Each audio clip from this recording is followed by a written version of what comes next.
कराची में फाइनली आ गई है सर्दी।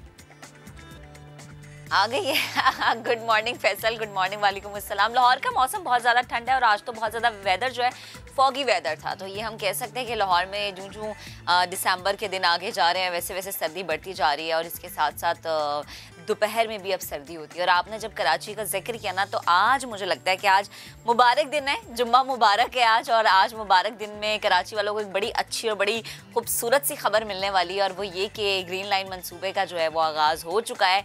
और आप यकीन करें, मेरा दिल इतना कर रहा है कि काश मैं वहाँ पर होती, मैं ये देखती।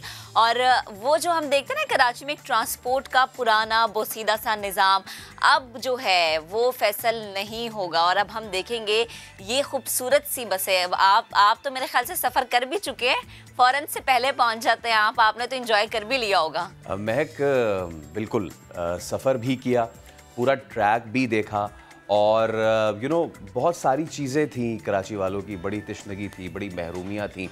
सोचा ये वो शहर, और उसके बासी कह रहे हैं पाकिस्तान का सबसे बड़ा शहर है आबादी के लिहाज से। लेकिन चलें, देर आयत क्या दुरुस्त आयत के नहीं, ये तो वक्त बताएगा। क्योंकि महक देखें, वज़ीर आज़म इमरान खान ने इसका आज इफ्तिताह करना है, इसके बाद आज है 10 तारीख़, ठीक है, और फिर जो तारीख़ है वो 25 तारीख़ दी गई है। बाबा कौम के हवाले से वो दिन भी बड़ा अहम है। तो 25 तारीख़ को कराची वालों को ये तोहफ़ा फाइनली मिलने जा रहा है, और फिर वो उसका जो है वो कमर्शियल रन भी शुरू हो जाएगा। इससे पहले कि हम इस पे बात करें, अच्छा फैसल, किराया भी बहुत कम मैंने सुना है कि रखा गया है कि 15 से आई थिंक शायद 25 के दरमियान है, तो पैसा भी बच रहा है और वक्त की भी बचत हो रही है। वक्त की तो बहुत ही बचत है, 15 से 55 रुपए तक का किराया है। फिर ये हाँ जी, ठीक है। और ये अभी फेज़ 1 में, मैं ये भी बताऊं कि फेज़ 1 जो है ये कंप्लीट हुआ है। फेज़ 1 का मतलब सरजानी से लेके नुमाइश तक, तो टोटल 23-24 किलोमीटर बनता है, और 24 किलोमीटर में 22 स्टेशन हैं। अब जो लोग कराची में रहते हैं या जिनको आने का यहाँ इत्तेफाक हुआ है, जिनको उन बसेस में बैठने का जो मिला है ना एक अपॉर्चुनिटी, कि जो जिसमें कीलें निकली हुई होती थी, सीटें फटी हुई होती थी, नीचे जगह इतनी कम हो जाती थी कि ऊपर छत पे चढ़ना पड़ता था। देखा हमने ये भी कि वहाँ पे हादसा भी होता था। सॉरी मैं आपकी बात काट रही हूँ, छत के अलावा लोग जैसे बसों पे लटके हुए होते थे, वो चलता फिरता ऐसे लगता था कि मौत का पुर्जा, कि भैया आप कभी भी लुढ़क गए तो आपकी तो जिंदगी गई। और सोचे महक, कराची वाले कितने ऐसे हैं कि जिनकी ज़िंदगियां इन बसेस पे गुजर गई, हाँ वो स्टूडेंट्स हो कि जिन्हें यूनिवर्सिटीज़ जाना हो, हाँ वो काम करने वाले अफराद हो कि जिन्हें अपने दफातर जाना हो, ख़त्म हो गई इनकी ज़िंदगी। और वो एक मूवी आई थी ना जिसमें वो कहते थे कि यकीन नहीं आता मैं ये दिन भी देख पाऊँगा। तो अब कराची वालों को यकीन नहीं आ रहा कि वो ये दिन भी देख पाएंगे, लेकिन फाइनली ये दिन आ गया है महक असलम। तो देख लें आप कि ये बसेस 15 रोज़ा ये ट्रायल होगा, और जैसे आपने कहा भी ना कि 25 तारीख के बाद आवाम जो है वो आराम से जो है सफ़र कर भी सकेंगे। और इसके साथ साथ जो है हम ये भी देखेंगे कि लोग जो हैं, जैसे आपने जिक्र भी किया ना कराची के कुछ इलाकों का, तो अच्छा मुझे थोड़ा सा ये बताएं कि ये ट्रैक शुरू होगा सरजानी से? हाँ जी, ये जो आसाइश ये है अभी कराची तक नुमाइश, और कराची से लेके नुमाइश तक फेज़ 1 ना। फेज़ 2 जो है इसको टावर तक ले जाना है, वो कब और कैसे होगा इसको छोड़ते हैं ना अभी। पहले ज़रा हम सरजानी से लेके नुमाइश तक की बात कर लें। 22 स्टेशंस हैं, इन स्टेशंस पे हर जगह वो, जिस तरह दुबई में आपने देखा कि कार्ड होता है, नॉल कार्ड, जिस पे आप मेट्रो पे सफ़र करते हैं, वो आप चार्ज कराते हैं और उससे आप चलते हैं। मतलब और कितना कुछ हम दिखा दें मैम, हम कितना अभी से बता दें सारी चीज़ें, फिर हमने दिखाना क्या है। हाँ ना, नहीं ये राज है ना फैसल। ये देखें, ये कराची ऐसी खुशी है कि कराची वालों के साथ साथ हमने भी बहुत इंतजार किया इस पे। जब खबरें आती थी तो हम बड़ी खुशी के साथ आवाम को बताते थे, और फाइनली आज वो दिन आ गया। अब इंतजार की घड़ियां खत्म होंगी, और जैसे कि मैंने कहा था ना कि फैसल पहले पहुंचे होंगे, उन्होंने सफर कर लिया होगा, तो फैसल गए, उन्होंने सफर किया। कैसा रहा उनका सफर, क्या क्या सहूलियात हैं, किस तरह से आप सवार हो सकते हैं, आज खान साहब फीता काटेंगे, बाकायदा इफ्तिताह होगा। आपको दिखाते हैं फैसल की सैर भी और जो इसके अंदर मौजूद है वो भी। अस्सलाम वालेकुम, कैसे हैं आप सब? उम्मीद है खैरियत से होंगे, क्योंकि कराची वाले तो बहुत ज़्यादा खैरियत और बहुत ज़्यादा खुश है। क्यों? क्योंकि बसेस तो पहले ही आ चुकी थी और अब ट्रैक भी पूरी तरीके से मुकम्मल हो चुका है। ये है कराची वालों का वो सुनहरी ख्वाब तो कई अरसे से पूरा हो के नहीं दे रहा था। वादे वही दावे हो रहे थे, नहीं आ रही थी तो बसें नहीं आ रही थी, लेकिन अब बसें भी आ गई हैं, ट्रैक भी कंप्लीट हो गया है। और दीगर सहूलियात भी यहाँ पे मैसर हैं। यानी कि उन फटी हुई सीटों वाली बसों से आपको मिलने वाला है छुटकारा। तो ये 20 किलोमीटर से ज़ायद तवील ट्रैक फ़ेज़ 1 कंप्लीट हो चुका है। वज़ीर-ए-आज़म इमरान खान इसका इफ्तिताह करेंगे और इस ट्रैक पे 22 स्टेशंस हैं और उस 22 स्टेशंस के स्टेशन नंबर 14 पे हम मौजूद हैं, हैदरी स्टेशन पे। तो हमारे साथ ही रहिएगा और आज के टूर को एंजॉय कीजिएगा। जहाँ से सफ़र का होगा आगाज़, हम पहुँच चुके हैं वहाँ पे और ये यहाँ से बसें चलना शुरू होंगी। यानी मैं मौजूद हूँ सरजानी में और इससे पीछे इनका डिपो है, टर्मिनल है और यहाँ से बसें चलने का आगाज़ होगा। अब एक स्टेशन तो हमने आपको दिखाया और वो था हैदरी स्टेशन, और हैदरी से आगे जितने भी स्टेशन हैं बड़े अच्छे बने हुए हैं। लेकिन जहाँ से इन बसों को चलना है यानी Surjani, Salim centre, Nagan Chowrangi, power house, तो यहाँ पे स्टेशंस क्या रेडी हो चुके हैं और इनकी क्या सूरत हाल है, ये सब भी चल के देखते हैं। आइए, अब नई बसेस में सफ़र होगा। एलिवेटर में आएंगे, टिकट ख़रीदेंगे और फिर एसी वाली बसेस में सवार होंगे। तो सबसे पहले टिकट ख़रीदेंगे आप। टिकट ख़रीदने के लिए आप आएंगे टिकट बूथ पे और इस टिकट बूथ में आप देख सकते हैं कि सारे स्टेशंस जो हैं वो आवेज़ा हैं। इसके अलावा टिकट ऑफिसर्स यहाँ पे मौजूद होंगे और फिर एक स्क्रीन भी है जो कि आपको बताएगी कि कौन से रूट पे बस जा रही है, कितने बजे ये बस जा रही है। और स्पेशल पर्सन के लिए यहाँ पे लिफ्ट भी लगाई हुई है। तो ये सारी सहूलियात हैं। तो अब हमने आपको सहूलियात तो बताई, let's go inside the bus, आपको बस का टूर करवाते हैं। अब फीमेल का अलग, मेल का अलग कंपार्टमेंट और स्पेशल पर्सन का अलग कंपार्टमेंट। इतनी आरामदेह ये सफ़र होने जा रहा है। सीट्स बड़ी ज़बरदस्त हैं और अगर आपका मोबाइल चार्ज ख़त्म हो रहा है तो आप इसमें चार्ज भी कर सकते हैं। खड़े होने के लिए ये सपोर्ट भी आपके पास मौजूद है। And the good thing is कि सारी इसमें फैसिलिटीज़ मौजूद हैं। बस कराची वालों, इतनी सी दरख्वास्त है, इसको गंदा ना करना पान और गुटके की पी के फेंक के। तो हम मौजूद हैं इस वक्त बस के अंदर और बहुत ही शानदार किस्म का सफ़र होने जा रहा है कराची वालों का।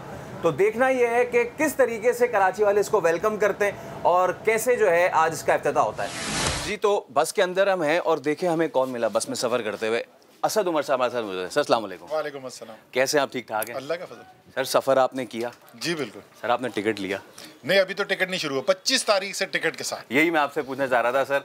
25 तारीख को फाइनली कराची के वो आवाम कि जिनसे मुख्तलिफ हुकूमतों ने मुख्तलिफ वादे किए कि अब आ रही हैं, कि अब आ रही हैं, कि तब आ रही हैं, लेकिन फाइनली बसेज आ गई, ट्रैक कंप्लीट हो गए। कराची वालों के लिए क्या कहना चाहेंगे? कराची वालों के लिए यही कह सकता हूँ कि ये हक कराची को इससे बहुत पहले मिलना चाहिए था, लेकिन चले देर आया दुरुस्त आया।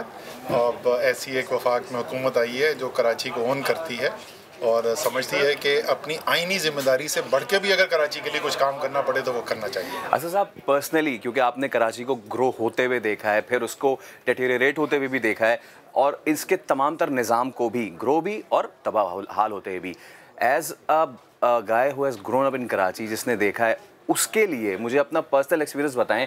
वो वाली बसेस जिनमें कीलें लगी होती हैं, जिनमें छत पे चढ़ते हैं, और इन बसेस को देख के आपको कैसा फील हो रहा है? अच्छा, मैं अगर अपनी जवानी से या बचपन से अभी तक तब्दीली आपको बताऊँ ना, तो पहले जो है वो D5 की मिनी बस में मैंने बड़ा सफ़र किया। H4 की बस होती थी। अच्छा, उसमें कम से कम अंदर जगह मिल जाती थी। उसके बाद ऐसा वक्त आया कि बेचारे आधे तो ऊपर ही लटके हुए नजर आते हैं, अंदर जाने का भी मौका नहीं। कितने हादसे भी हुए हैं। हादसे हुए हैं बिल्कुल। और अगर आप लोग तो शायद पैदा भी नहीं उस वक्त हुए थे, लेकिन बुशरा जैदी का एक सानहा हुआ था, पूरी कराची की तरह सियासत बदल के रह गई।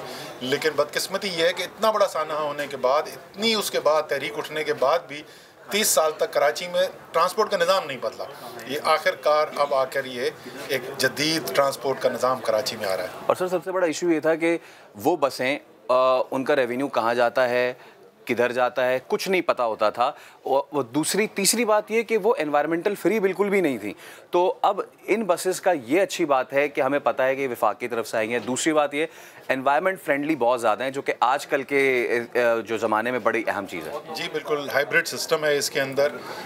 एक हद तक स्पीड में वो अपना इलेक्ट्रिकल जो आउटपुट खुद जनरेट करती है। ये बात प्लग वो वाला नहीं है जी। इसकी खुद जो इलेक्ट्रिकल पावर जनरेट होती है वो इसके अंदर बैटरीज लगी हुई हैं, उसके अंदर स्टोर होती हैं और यूज़ होती हैं। फिर उसके बाद एक स्पीड से ऊपर जाना होता है तो फिर उसका डीजल किक इन करता है। असद साहब, what's next for Karachi? Karachi के लिए जी इस वक्त हम 4 और मंसूबों के ऊपर, जो कराची ट्रांसफॉर्मेशन प्लान पिछले साल ऐलान किया था, उस पर काम हो रहा है। 3 तो बड़े स्टॉर्म वाटर ड्रेन के मंसूबे थे, नालों की सफाई थी। महमूदाबाद मुकम्मल हो गया है, अगले 2 हफ्ते में इंशाल्लाह इफ्तिताह है। और वो सिर्फ स्टॉर्म वाटर ड्रेन नहीं बना, साथ सीवेज लाइंस डली हैं, सड़कें बनी हैं उसके साथ, तो वो तो 2 हफ्ते में इफ्तिताह हो जाएगा। गुज्जर और औरंगी जो बड़े नाले हैं, तकरीबन निस्फ काम मुकम्मल हो चुका है, अगली गर्मियों में उनका इफ्तिताह कर दिया जाएगा। KCR जो इससे भी बेहतर मंसूबा, इससे भी बड़ा मंसूबा जो है, उसकी ट्रांजैक्शन स्ट्रक्चरिंग के आखिरी बिल्कुल मराहिल है। फिजिकल इंफ्रास्ट्रक्चर पे काम शुरू हो गया है, FWO मोबिलाइज हो गई है, KCR पे काम शुरू हो रहा है। फिर फ्रेट कॉरिडोर का मंसूबा है जो कराची पोर्ट से पिपरी तक, ये जो ट्रक जाते हैं, आलूदगी भी होती है, ट्रैफिक के हादसा भी होते हैं, सड़कें तबाह होती हैं, उसका दबाव कम करने के लिए ये फ्रेट कॉरिडोर का मंसूबा है, उस पर भी अगले साल काम शुरू हो रहा है। और आखिरी last but not the least, जैसे अंग्रेजी में कहते हैं, 26 करोड़ गैलन कराची को जो फराहम करना है K4 के मंसूबे से। 12 साल से खटाई में पड़ा हुआ था, वफाक ने जिम्मेदारी ले ली, इंजीनियर ने अपनी रिपोर्ट जमा करा दी, रिवाइज PC1 प्लानिंग मेरी मिनिस्ट्री में पिछले हफ्ते आ गया, इंशाल्लाह ताला 1 महीने के अंदर हतमी मंजूरी और उसके बाद काम शुरू हो जाएगा। और अगस्त सितंबर 2023 में 26 करोड़ गैलन कराची को पानी दे दिया जाएगा। असद साहब, थैंक यू सो मच, बहुत शुक्रिया आपके वक्त का। असद भाई हमारे साथ मौजूद थे और कराची में बहुत कुछ आने वाला है, लेकिन जो आ चुका है उस पर थोड़ी सी मज़ीद हम बात करेंगे और थोड़ी सी मज़ीद आपको मनाज़िर में दिखाएंगे कि ये बस कहाँ कहाँ से होती हुई कहाँ कहाँ तक जाएगी, कहाँ कहाँ काम पूरा हो चुका है और कहाँ का थोड़ा ही बहुत गुंजाइश रहती है। चलें जी, तो हमने बात की असद उमर से और उन्होंने कहा कि जी 25 से टिकट भी मिलना शुरू होगा और 25 से जो है वो बसें भी दौड़ना अब शुरू हो जाएंगी आवाम के लिए। हम देखते हैं कि बहुत सारे स्टेशंस कंप्लीट हो चुके हैं, लेकिन ऐसी भी इत्तलात है कि कहीं कहीं पे कुछ स्टेशंस में अभी कमियां बाकी हैं। तो हम पहुंचे हैं स्टेशन नंबर 8 सलीम सेंटर पे और यहाँ पे हम देखते हैं कि क्या तकरीबन सारी चीज़ें बन गई हैं या फिर अभी कुछ कुछ काम होना बाकी है। तो आए ज़रा चल के देखिए। स्टेशन के अंदर हम आ रहे हैं और ये बस का बेड 2 है। अभी यहाँ पे इंस्टॉलेशंस बाकी हैं, सामान आया हुआ है, जैसे कि आप देख सकते हैं मेरे कम में सामान यहाँ पे आया हुआ है और इंस्टॉलेशंस अभी बाकी हैं। और आगे चलते देखते हैं कि क्या एलिवेटर्स वगैरह यहाँ पे लग गए हैं या नहीं लगे हैं। 25 तारीख से इसको आवाम के लिए इन्होंने फ़ाल करना है और अभी थोड़ी थोड़ी जो है ये आप देख सकते हैं चीज़ें अभी बाकी हैं। अब क्या ये रुकावट तो नहीं हायल कर देगा 25 तारीख में, ये देखना है। अभी एक बार फिर आप देख सकते हैं यहाँ भी ऐसी सिचुएशन मुझे नज़र आ रही है। आगे चलते हैं और आगे चल के मज़ीद देखते हैं। सलीम सेंटर के बस स्टेशन पे हम मौजूद हैं। यहाँ पे एलिवेटर रेडी तो नज़र नहीं आ रहा है। इंतज़ामिया से हमारी बात हुई तो उन्होंने कहा है कि ये इक्का दुक्का चीज़ें हैं जो 1-2 दिन में मुकम्मल हो जाएंगी। इस तरह की बहुत सारी चीज़ें हैं जो आपको सुरजानी से लेके सलीम सेंटर और आगे नागन चौरंगी तक नज़र आएंगी। नागन चौरंगी से आगे हैदरी और उससे आगे तमाम तर स्टेशन कंप्लीट हो चुके हैं, लेकिन ये अभी थोड़ी थोड़ी चीज़ें बाकी हैं। अब देखना ये है कि क्या जो तारीख़ दी गई है इस बार 25 सिग्निफिकेंट भी बहुत है वो बाबा कौम के हवाले से, तो क्या 25 तारीख़ को इन चीज़ों के साथ ये फ़ाल हो जाएगी, ये एक सवाल है। यकीन कर लें कि ये कराची है और ये भी यकीन कर लें कि कराची में ग्रीन बस आ गई हैं और ग्रीन बस चलने भी वाली हैं। वज़ीर-ए-आज़म इमरान खान ख़ुद इसका इफ्तिताह करने वाले हैं थोड़ी ही देर में। अब वफाकी हुकूमत ने कराची वालों को तो ये तोहफ़ा दे दिया है, अब कराची वालों की ज़िम्मेदारी है कि वो इस तोहफ़े का ख्याल करें।